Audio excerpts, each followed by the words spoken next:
What's going on, you guys? Welcome back for another Cyberpunk 2077 info/news update from the devs from CD Projekt Red. Now, if you guys missed out on the post show from Night City Wire episode 3, well, we're going to go over that a little bit here. Now, before we jump into the clips that I want to show you guys where it's coming straight from senior quest designer Patrick Mills' mouth. These clips will show him telling us, what we should expect from fast traveling and different things like that. Before I get into that, I do want to say earlier today in a tweet, someone asked Philip Weber, can I go into this building as you see this picture here?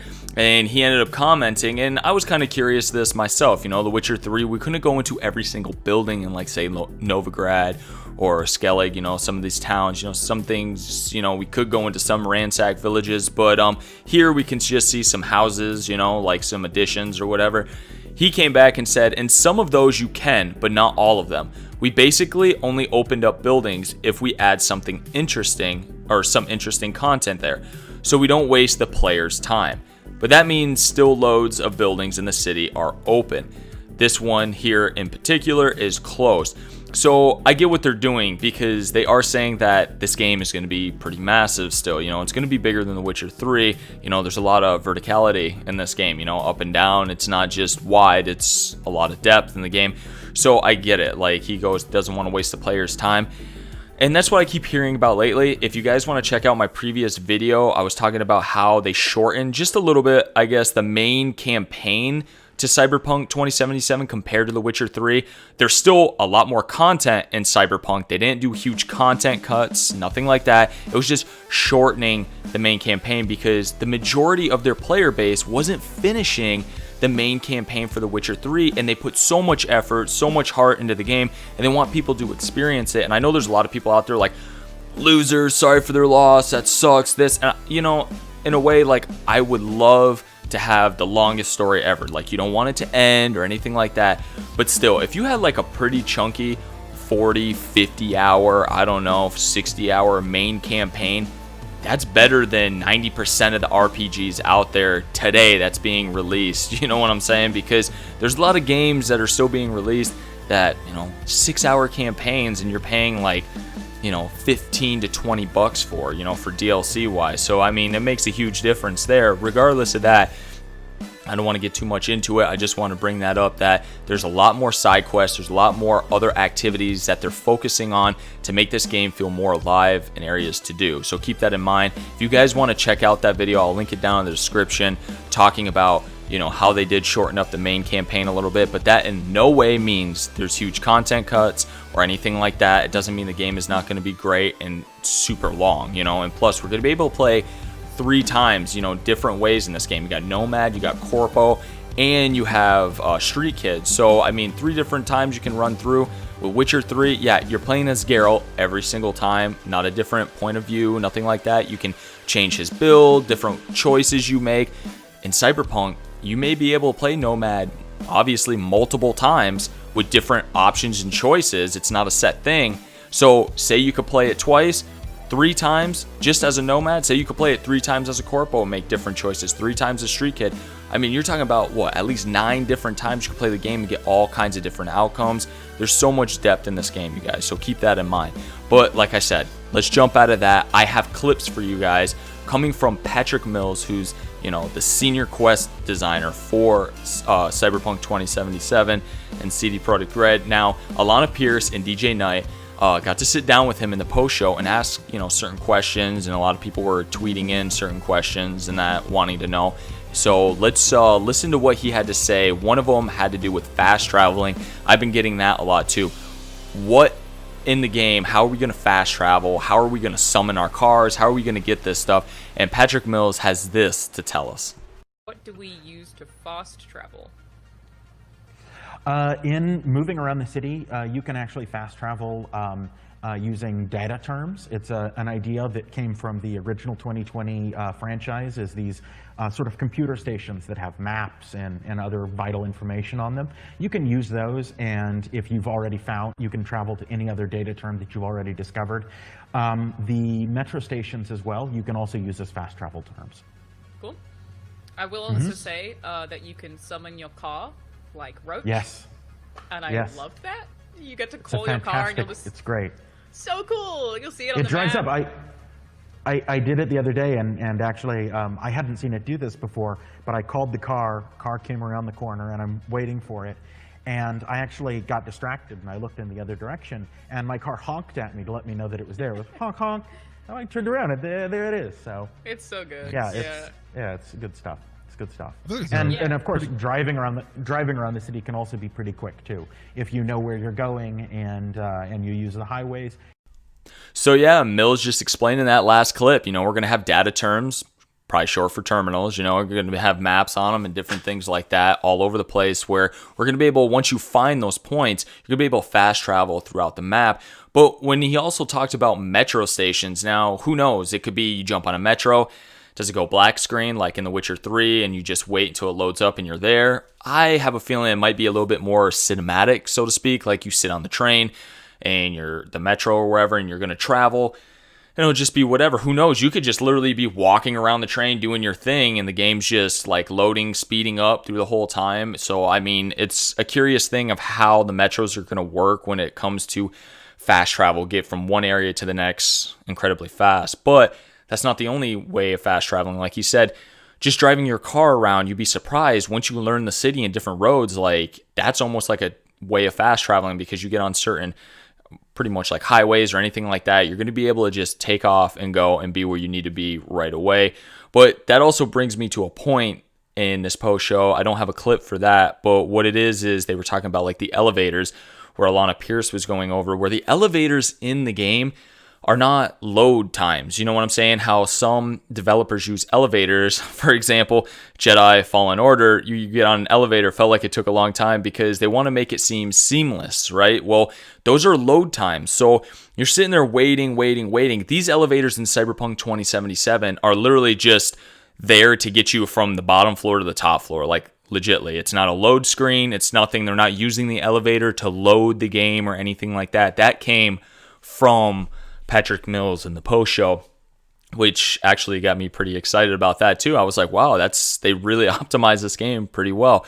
So I am excited to hear a little bit more news on how to fast travel and how to summon your car, meaning like, Roach in a certain aspect. Now I'm going to assume like you're going to have like a phone or something you could tap, like you're not going to whistle and have your car show up. So being able to get your car whenever you need it seems like a pretty cool effect. Now, I just hope they make it a little bit more real in an aspect. You know what I'm saying? Not something like, I don't know, you just whistle in the car. But he said like the car will honk at you, let you know it's there or whatever. Maybe it'll be like your car talks to you, like I could be David Hasselhoff in Cyberpunk 2077 or whatever. But anyway, now the next clip I do have for you guys is, because we're speaking about cars, right? Let's talk about how you can be a car collector. And Patrick Mills ends up telling us a little bit more about the car variants and how much depth and everything about how to collect cars and how much money it's going to take. And there's a lot of different variations with vehicles and certain things you may fall in love with, but it's pretty cool that you could be a collector. But let's just jump right into the clip so he can tell us himself. Another question from Froxty said, how many cars are in the game? How many different vehicles we got? Ooh, a lot. This is another one of those questions where I don't have a number for you. I feel like I should have brought a fact sheet with me. We have a lot of cars and a lot of car variations. And they're in a variety of styles and from a lot of different manufacturers. One of the things that I think that we do really well is that we characterize the manufacturers and the different brands in a way so that when you're playing it, you'll even learn, I really like this brand. I really like Rayfield. Rayfield is the style that I like. And so you might go out of your way to go and specifically collect all the Rayfield cars, for example. And it's really cool. So there's plenty of car collecting to be done. And if you want to collect all the cars, it's going to take you a while. I was talking to one of our testers the other day, and they were saying they had collected X amount of money, and it was some astronomical sum of money, and that they had only managed to buy something like 75% of all the vehicles. And of course, a lot of them are collectible only through quests and things like that. So. That's cool. I hadn't considered that we could have car collectors. That'll be neat. I just can't wait to see people make content around this game. It's going to be so varied. It's super exciting.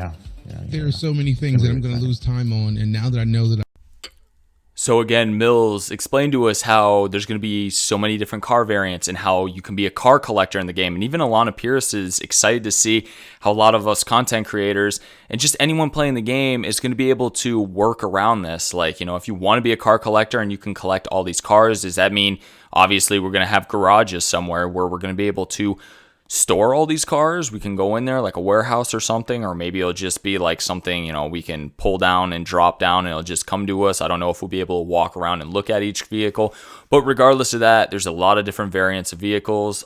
They did say that, from my understanding, there's not a whole lot of car customization that we're going to be able to change on the vehicles. Who knows? Maybe they'll add like one of those free DLCs to that or whatever. But there's a lot of different car variants that we can pick and choose from that we'd like, faster, stronger, more armored, stuff like that, most likely.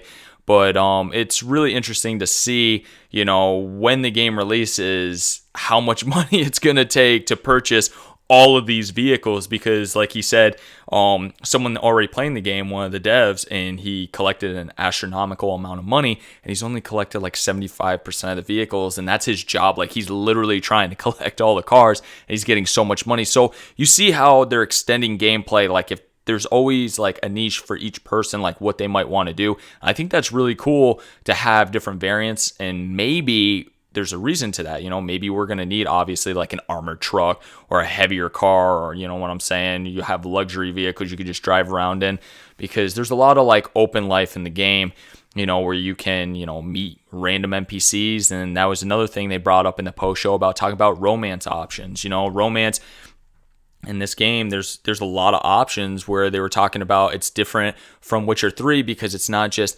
heterosexual, what I'm saying, relationships. It's more like it's however you want it to be, because it's Cyberpunk. Things are a lot different in this world.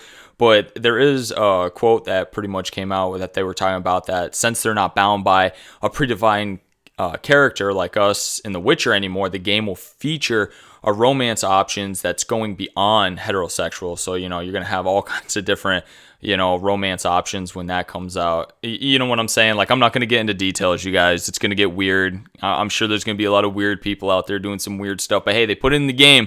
So if you want to do it, knock yourself out. I'm sure I'm going to see it, and I might feel a little uncomfortable seeing some weird stuff. Like all I can think of is, what's his name? Chris Pratt from Guardians of the Galaxy. Like, I'm going to do some weird shit, So anyway, you guys, I just want to give you guys a heads up that there's like a load of romance options, like different variants. It's not just, pretty much man and woman or anything else like that. You can choose who you want to be in this game and your sexual orientations, anything like that. You got to look at our fast travel posts, and how the elevator rides are pretty much, they're not load times. Load times are pretty much in a way non-existent. Everything in this game is just there. It's open. It's real time.